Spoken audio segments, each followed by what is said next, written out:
Hello and welcome back to the Project Automotive's YouTube channel with another episode on the Mini, a slightly more involved video today where we're doing the clutch. So of course, gearbox out, subframe's going to have to come off. And yeah, so a little bit more involved than what the service was, but hopefully you guys enjoy that more. But yeah, without any further ado, let's crack on with it.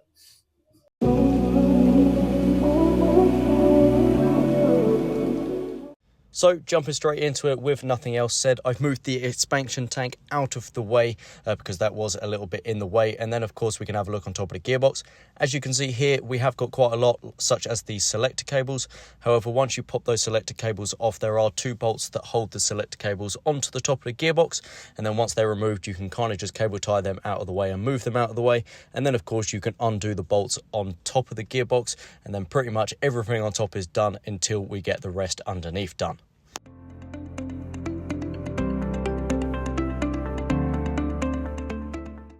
So we can then crack off the drive shaft nuts on the side. As you can see, they were pretty tight, but I got them off. And then of course we can continue disconnecting the rest of the suspension components.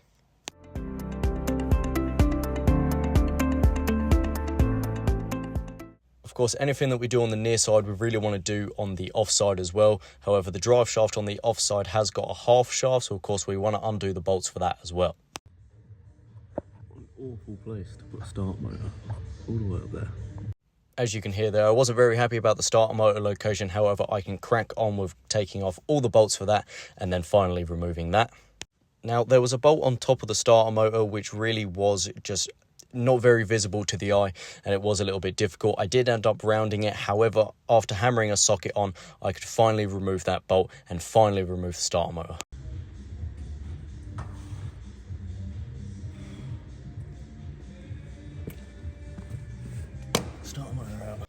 So I put a bit of wood underneath the engine and jacked it up just to make sure that the engine is supported when I take out the gearbox mount. Now I did this a little bit earlier than what I should have because the subframe does need to be removed. Now I am by myself the majority of this, but the subframe does need to be removed. However, the camera did not record any of this, but this part of the subframe here does have to be removed. So you've got 4 bolts at the front, about 2 is a little bit down. Then the lower arms are also connected to the chassis by 2 bolts.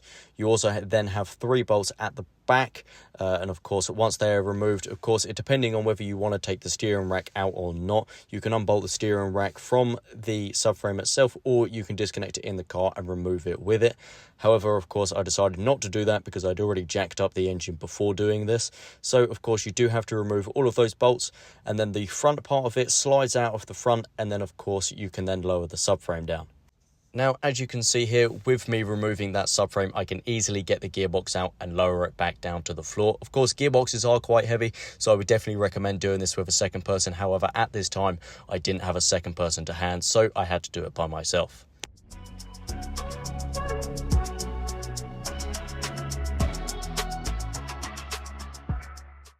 Now that the gearbox was out of the way, I could undo all of the bolts holding the clutch pressure plate on, so then I can finally remove the pressure plate and the clutch itself. Alright, so old clutch is now out, and if you have a look at this, it does wear down pretty close to the rivets, meaning that this clutch it's bad. This is done for, not to be used again. Luckily, on here it does say Mini, meaning it is the original clutch, never been replaced before, so we know we don't have any other issues, but this is pretty bad. And as we have a look on this side, you can see it's got some heat marks around there, so obviously it's been well used, definitely in its life. Only done 66,000 miles and it's done for, so we're definitely going to be replacing that with a Blueprint clutch. Really good brand, good value for money. Like I say, with most of the things that we get, you know, it's just excellent. I've put one of these in my mum's car and a couple other people's cars as well. Definitely a good brand to use. So that's why I've chosen Blueprint as the clutch that we're going to be going in. It comes with pretty much everything. You've got the release bearing, the pressure plate, and also just the clutch plate itself. So we're now going to get that lined up and put it back in the car.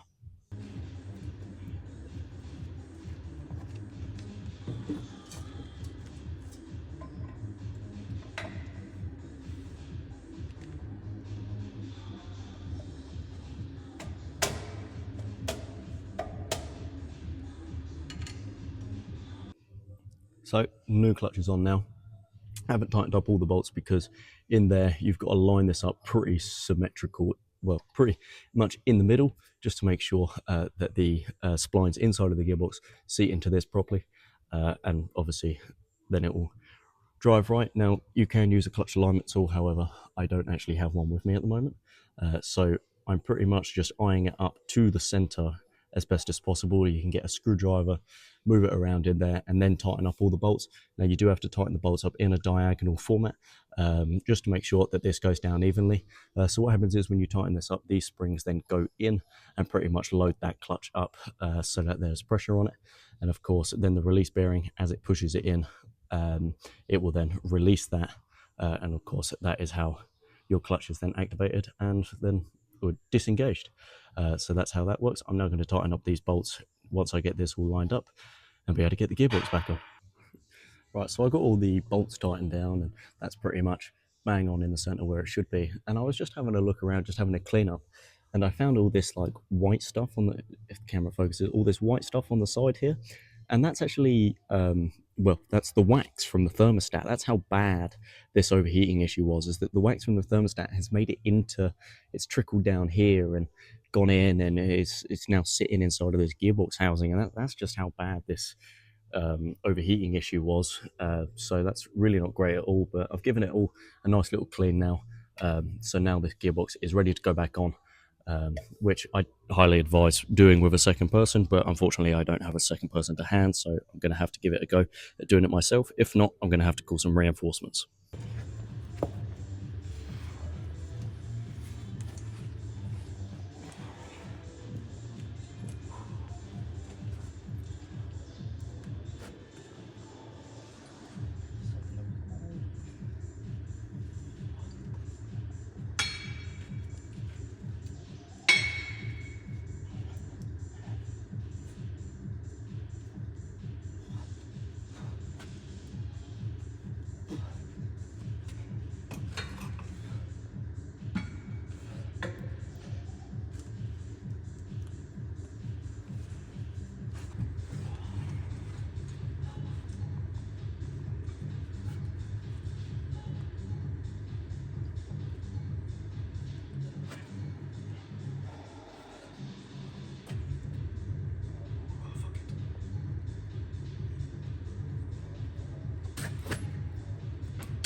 Come on, come on.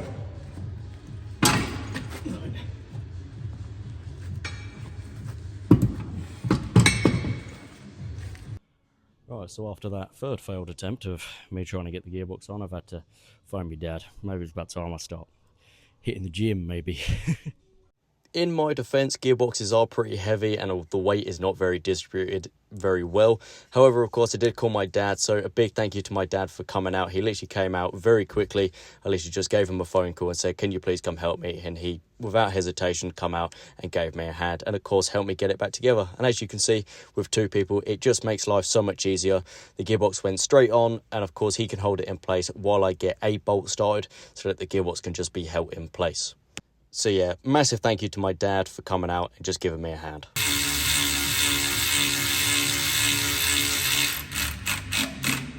There we go.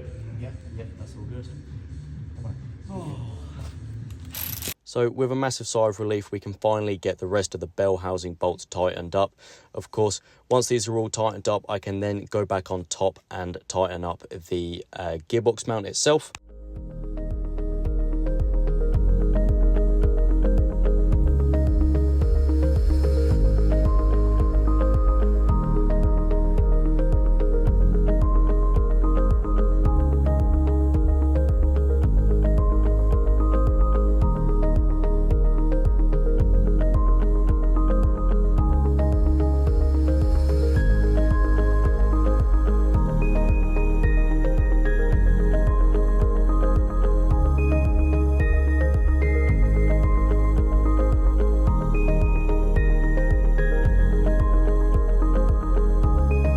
Unfortunately, the camera didn't pick up any of us putting the subframe on. As you can see here, my tripod just collapsed.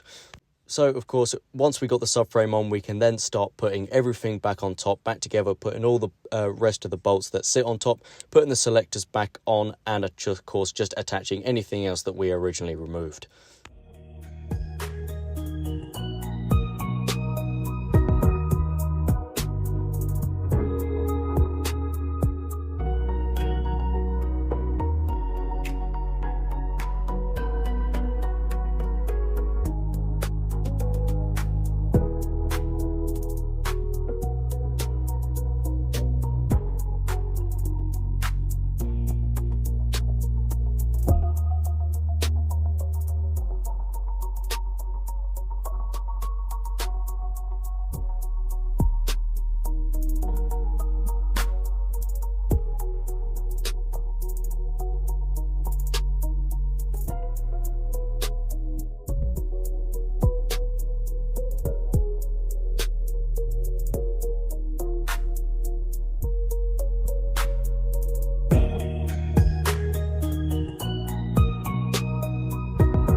Once the drive shafts are back in, we can remove this nut here to replenish all of the gear oil that we lost by removing them. So of course, just to make sure that all of the internals are working correctly. Once this is filled up, we can put all of the suspension components back together. And as you can see here, my dad puts the wheels back on and we make sure they are torqued to specification. Wheels are back on now, so everything's torqued up, back together, and out of the whole job we only had one bolt remaining, so it's not too bad of a job. Anyways, with clutch is done, we now need to road test it, make sure that our biting point has changed from being really high to really low. But yeah, everything's gone back together now. All the covers and everything now, we've now got this cover back on. So yeah, just need to give it a good road test, make sure it gets up to temperature and everything just runs right. But yeah, pretty much this Mini is now done for. It needs a really good clean.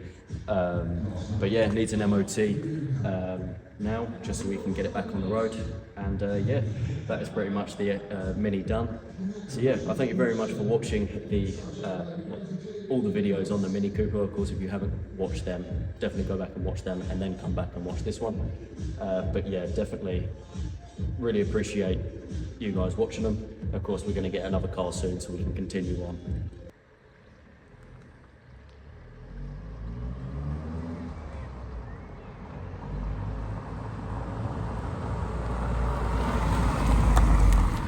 Also, a big shout out to CD Profit and Craig, who's the boss there, for letting us use his two-post ramp and his workspace. He's really good, so of course if you have anything to do with HGVs or anything that you need to be doing, definitely get in contact with them, because they are absolutely phenomenal at what they do. In fact, I started off my journey here as an apprentice, helping out and stuff, and they are just amazing at what they do. So definitely recommend, if you have any HGV work that needs to be done, coming here and getting it booked in here. But yeah, anyways, I thank you very much for watching. Make sure to like and subscribe, and I'll see you next time. Goodbye.